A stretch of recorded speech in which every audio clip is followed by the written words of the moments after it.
I'm Stephen Badoon. You're watching Israeli News Live.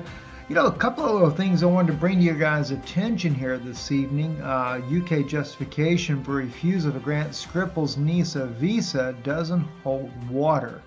Sputnik brings out this particular article, and by the way, you can see breaking U.S. stocks tank amid trade war inflation worries. 2.3% drop in U.S. stocks with this possible trade war with China. It's not like we don't already have enough issues with the U.S. dollar right now.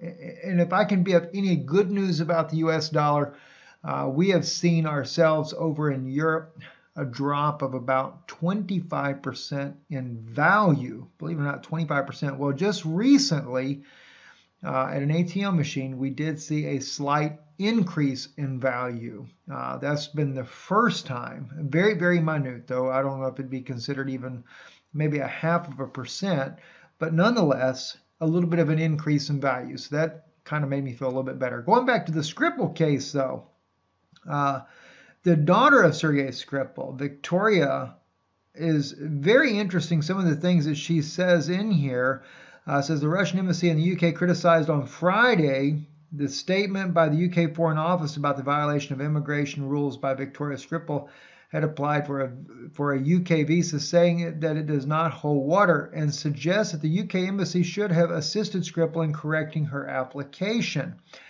But she does go on to make a statement, and let me see if I can find it in this article right here. I think it's right here in this middle part, in this bold. The decision is regrettable and worrying. According to a government source quoted by BBC, the visa was denied because it appears the Russian state is trying to use Victoria as a pawn.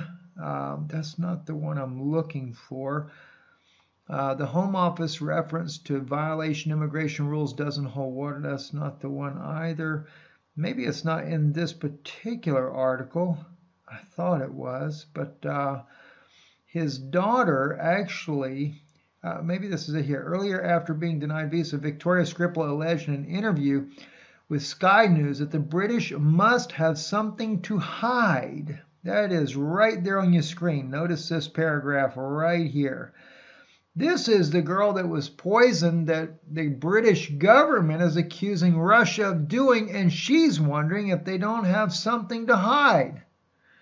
Well, we find out that her cat actually, that was at her residence, the British government never took any consideration for the animals that she had, the guinea pigs, 2 guinea pigs and a cat. And then a veterinarian takes, because the animal's been starving for a couple of weeks there, just does a euthanasia program for it. The cat could have easily been nursed back to health. Makes you wonder if they're not trying to hide something that they don't want to come out. I'll be really curious to see how Victoria's comments come out in the near future. She's asked for her privacy, her family's privacy, to be respected while they recover. She's being released from the hospital, if I understand right. Her father is recovering, is expected to make a full recovery as well. She's in a coma after that alleged attack. Also, Sputnik reporting Syrian militants plan provocation with use of toxic agent. Russian MOD. This came out about 8 hours ago. Russia has repeatedly stated that the chlorine findings on the liberated Syrian territories prove that the terrorists do have toxic agents. The spokesperson for the Russian Ministry of Defense, Yuri Ivashenko, stated, citing the source in the militia, which sided with the government forces, that militants plan provocation with the use of toxic agents in Syria. I wouldn't doubt that a single bit in the world. And I kind of thought it was kind of interesting the other day. We had Dr. Pigeon on yesterday, and he made the statement that the White Helmets was a group that work for the Vatican. That was a very interesting statement, wasn't it? Also, Reuters. This is something that we kind of know that's been going on already. Secret Russian airlift helps Syria's Assad, again, contract employees from Russia in a corner of the departures area of Rostov Airport in southern Russia. A group of about 130 men, many of them carrying overstuffed military-style rucksacks, lined up fort check and desk beneath screens that showed no flight numbers or destination. When Reuters reporter asked the men about their destination, one said, "We signed a piece of paper. We're not allowed to say anything. Any minute the boss will come and we'll get into trouble. You too," he warned. The chartered Airbus A320 waiting on the tarmac for them had just flown in from Syrian capital Damascus, disgorging about 30 men with tan faces into largely deserted arrivals area. Most were in camouflage gear and khaki desert boots. Some were touting bags from the Damascus airport duty free.